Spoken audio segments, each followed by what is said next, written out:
Olá pessoal, tudo bem? Meu nome é Fábio Goulart de Campos, eu sou professor de matemática e preparei uma aula de funções do primeiro grau. O que a gente pretende ver nessa aula? Primeiramente é a lei de formação da função, né?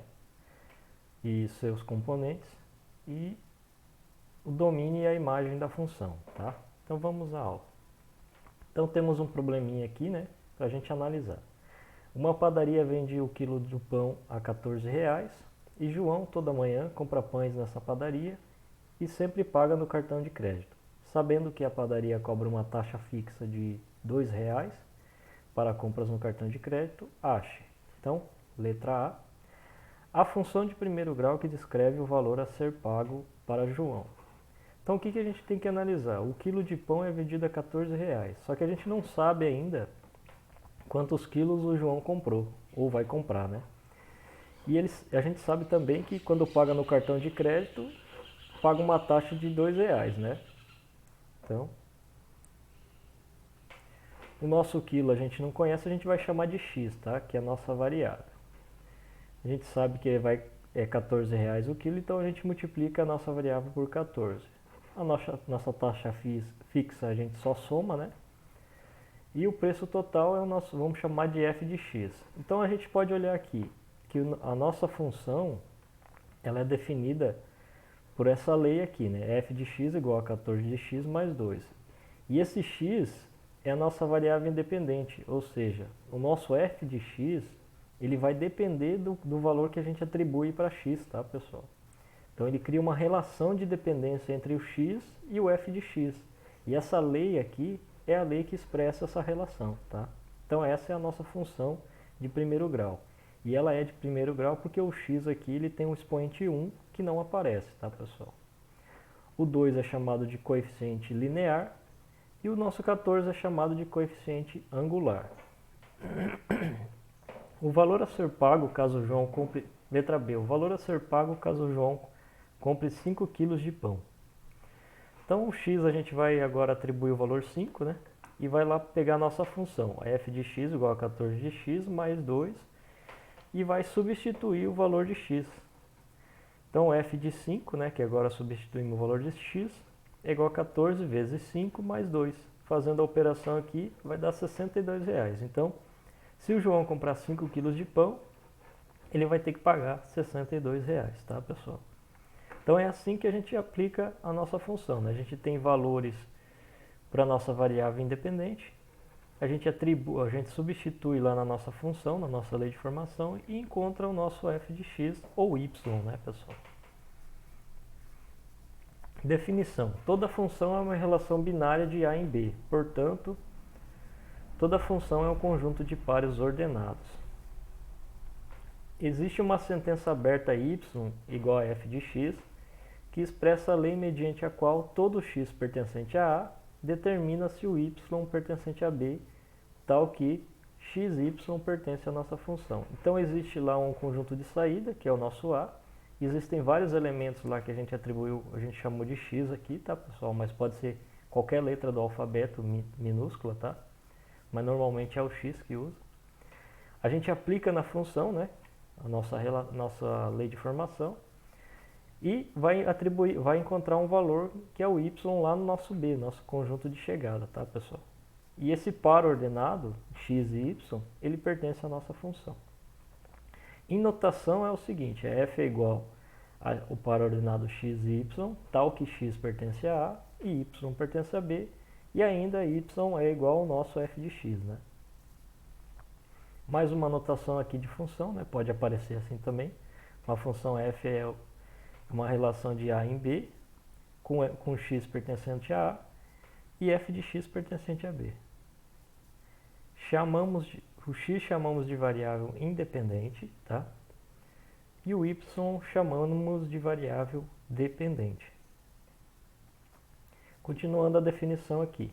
Dado dois conjuntos A e B contidos nos reais e não vazios, uma relação f de A em B recebe o nome de aplicação de A em B ou função definida de A com imagens em B.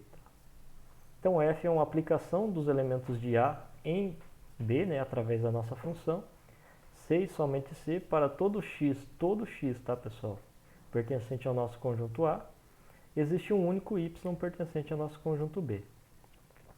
Aqui eu fiz um diagramazinho para representar como funciona a função. Então a gente tem elementos aqui no nosso conjunto de saída, que é o nosso A, vai passar pela função, todo elemento do nosso conjunto A vai passar pela função e vai chegar aqui no nosso contradomínio, nosso conjunto B aqui, o nosso domínio, tá, pessoal? Que são os elementos que vai ser transformado pela nossa função aqui, tá?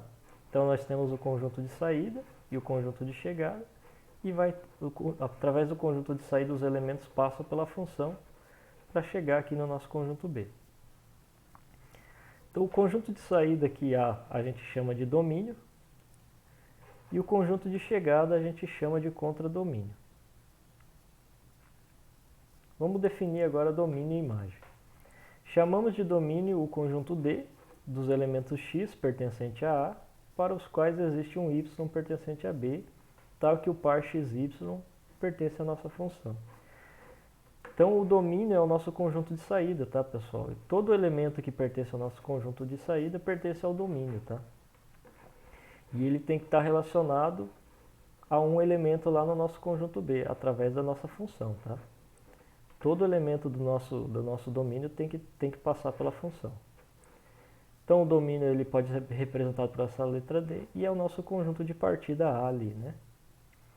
E chamamos de imagem o conjunto dos elementos y pertencente a B, né, que é o nosso contradomínio, para os quais existe um x pertencente a A, tal que o par xy pertence à função. Então, a nossa imagem é só o y que tem um x relacionado lá no nosso domínio, tá, pessoal? A imagem é o subconjunto do contradomínio, né? Pode ser o subconjunto do contradomínio, ou a imagem pode coincidir com o contradomínio, tá, pessoal? Ou ele pode ser um subconjunto do contradomínio, ou ele pode coincidir com o contradomínio. Aqui tem um exemplinho, tá, de função. Então a gente tem o nosso conjunto de saída aqui que a gente vai chamar de domínio, né? Tem os elementos aqui, né? Cada pontinho aqui representa um elemento, ele vai passar pela função, que é essa flechinha aqui indica que ele passou pela função, e vai chegar lá no nosso contradomínio. Pode ver que a nossa imagem, pessoal, essa bolinha menor aqui é a nossa imagem, ó. Ela é menor que o nosso contradomínio, e ela está contida dentro do nosso contradomínio. Então aqui dizemos que a nossa imagem está contida no contradomínio, tá? Porque sobra elementos aqui no contradomínio que não tem relação nenhuma com elementos do domínio. Desse lado aqui do contradomínio pode sobrar, tá, pessoal? O que não pode sobrar é no domínio, tá? Senão não configura uma função. Alguns exemplos de funções. Tem aqui a função f de x igual a 2x, né? Que o domínio de f de x é todos os reais, porque não existe nenhuma restrição, tá, pessoal? Você pode substituir qualquer valor para x ali, que você vai obter um f de x ou y, tá? A imagem também é todos os reais. Agora a gente tem essa função g de a aqui, ó, pode ver que agora eu mudei a letra, tá? Mas não muda nada em relação à função, tá? O que vai mudar agora é que é um a no lugar do x, tá? Então o que a gente tem que substituir é o a. Da mesma forma o g aqui, ó, não muda nada, tá? É só notação, tá, pessoal? Então a função g de a é igual a raiz de a. O domínio do g de a é todos os reais não negativos, esse mais no canto significa que é não negativo, tá? Então, porque uma raiz quadrada não pode ter valores negativos, tá? Então, ele tem que ser maior ou igual que zero. E nossa imagem de g de a também é todos os reais positivos, tá? Não negativos. Aqui a gente tem mais uma função, né? Que é y igual a 1 sobre x, né? De novo, a gente tem restrição, né?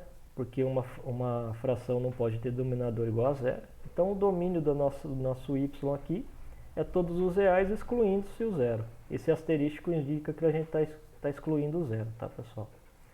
E a nossa imagem também de y é todos os reais, excluindo-se o zero, tá? E era isso, pessoal. Espero que vocês tenham gostado da aula e entendido o que é uma função, tá? E até a próxima. Obrigado, até mais.